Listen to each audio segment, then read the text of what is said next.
अधिवक्ता विनोद द्विवेदी ने Indore press club में कॉन्फ्रेंस के दौरान कहा कि मैं एक अधिवक्ता होने के साथ ही कांग्रेस का विगत 40 वर्षों से कार्य कर रहा हूं। यदि पार्टी मुझे आगामी लोकसभा में टिकट देती है तो मैं प्रचंड रूप से कांग्रेस पार्टी को जीत दिलाऊंगा। वहीं अधिवक्ता विनोद द्विवेदी ने बिना किसी का नाम लिए कांग्रेस के दिग्गजों पर भी निशाना साधते हुए कहा कि वर्तमान में पुनः लोकसभा चुनाव फिर से सामने है, लेकिन आज दिनांक तक कांग्रेस अपना प्रत्याशी भी इंदौर शहर के लिए घोषित नहीं कर पाई है और इंदौर के कांग्रेस अध्यक्ष का यह गृह क्षेत्र होने के बावजूद भी अब तक कोई भी तैयारी अभी तक शुरू नहीं हो पाई है।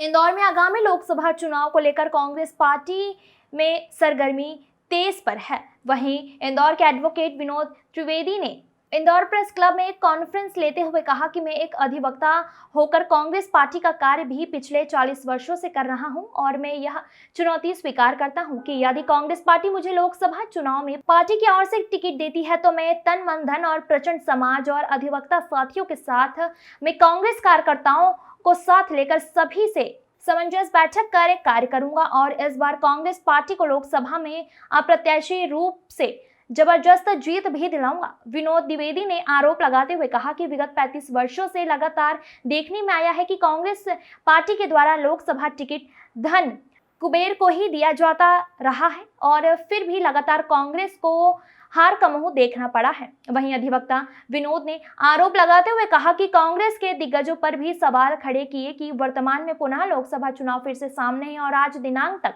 कांग्रेस अपना प्रत्याशी भी घोषित नहीं कर पाई है। अधिवक्ता विनोद द्विवेदी ने बिना नाम लिए जीतू पटवारी पर निशाना साधते हुए कहा कि कांग्रेस के प्रदेश अध्यक्ष का यह गृह क्षेत्र होने के बावजूद भी कोई तैयारी अभी तक शुरू नहीं हो पाई है। वहीं विस्तृत जानकारी देते हुए अधिवक्ता विनोद द्विवेदी ने बताया।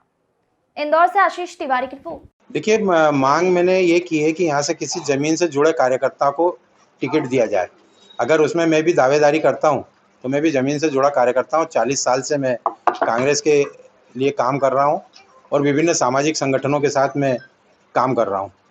तो मेरा ये कहना है कि जो भी टिकट हो किसी धन कुबेर को देने के बजाय आप ज़मीन से जुड़े किसी कार्यकर्ता को दो, जिससे कि वो उसके साथ लोग काम करें। और अगर धन कुबेर को देते हैं तो हम पिछले अनुभव हमारे जो दिख रहे हैं वो ये है कि वो लोग सत्ता के साथ चले जाते हैं या किसी डर से वो लोग दल छोड़ देते हैं। तो हम ऐसी प्रतिबद्धता को क्यों सलाम करें जो कि बाद में हमारे लिए विश्वसनीय नहीं हो। अगर आप लड़ते हैं तो किन मुद्दों पर लड़ेंगे? मैं युवाओं के लिए लड़ूंगा। 6,60,000 जो युवा हैं, जो पढ़ लिख गए हैं पर उनके हाथ में काम नहीं है, बेरोजगारी है उनके लिए। तो बेरोजगारी बहुत बड़ा मुद्दा है। मैं उनको कुटीर उद्योगों के साथ जोड़ना चाहूँगा। जो सरकारी नौकरियां जो खाली पड़ी हैं उनके लिए मैं उनको भरने के लिए प्रयास करवाऊँगा। और अन्य ऐसे मुद्दे हैं जैसे कि रोजगार को लेके प्राइवेट सेक्टर में जहाँ बात हो सकती है मैं वहाँ पे, हालांकि राहुल जी ने भी अभी न्याय की गारंटी दी है, तो वो उन्हीं चीज़ों को लेके मैं आगे जाऊँगा।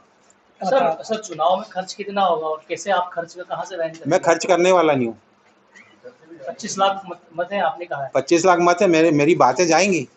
अगर देना है मैं पैसा दे के वोट नहीं खरीदना चाहता। कितना खर्च होगा सामान्य तौर पर? कितना सामान्य तौर पे होना है 10-15 लाख 20 लाख रुपए होना है। जन सहयोग देंगे तो करूँगा, नहीं तो मैं मेरी बात मीडिया के माध्यम से दूसरे माध्यम से मैं डालूंगा। पार्टी मौका देती है तो कितना आश्वस्त है के लिए? अगर पार्टी आपको अवसर देती है कितना आश्वस्त है?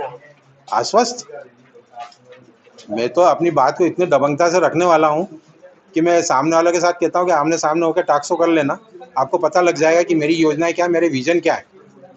यादव जी, आप किस विधानसभा में रहते हो, किस वार्ड में रहते हो? मैं विधानसभा इंदौर 1 में रहता हूँ और वार्ड क्रमांक 14 में। सर इससे पहले आपने वार्ड क्रमांक 14 में आप जिस बूथ पे रहते हैं तो आपने कांग्रेस पार्टी जो कितने वोटों से जीती? हारी है 326 वोटों से। तो आप जैसे दबंग नेता वहाँ रहते हैं तो दबंग नेता क्या करेगा? देखिए, मैं दबंग नेता की बात ही नहीं कर रहा हूँ। सुनिए, आप दबंग नेता आइए, आप आइए। दबंग नेता किस आधार पे आप बोलते हैं? आप ही बोल रहे हैं अपने आप को, मैं थोड़ी बोल रहा हूं। मैंने दबंग नेता कहाँ बोला? मैंने दबंग नेता कहाँ बोला? मैंने कहा कि जमीन से जुड़ा कार्यकर्ता हूँ और मैं अपनी बात को रख रहा हूँ। अगर आपको पसंद आए तो आप वोट दीजिएगा। मैं दबंग और धन कुबेर वाली जो बात है वो मैं करना नहीं चाहता। मैं एक सामान्य कार्यकर्ता हूँ मैं राजनीति को स्वच्छता के साथ ले जाना चाहता हूँ, जो प्रदूषण है उसको मुक्त करना चाहता हूँ। यहाँ पे पैसों से बात कर रहे हैं आप। अभी जो वर्तमान में सांसद हैं, आप एक बात बता दीजिए कि अभी जो एक कांड हुआ है क्या सहायता हुई है उसकी? आप वो कह रहे हैं कि सिंध प्रांत बनाइए, क्या आप सपोर्ट कर रहे हैं? अखंड भारत की आप बात कर रहे हैं और आप एक तरफ ये कह रहे हैं। मैं तो अपनी बात को रख रहा हूँ, अगर जनता को पसंद आए तो दे। और जनता, अगर जनता बेरोजगार है या बेरोजगारी की समस्या से जूझ रही है, मैं उसके लिए कुछ चीज प्रयास करना चाहता हूँ, तो क्या मैं गलत कर रहा हूँ? क्या मैं दबंग हूँ? मैं तो एक सुझाव दे रहा हूँ, एक माध्यम बन रहा हूँ। अगर आएंगे तो मैं स्वागत है उनका।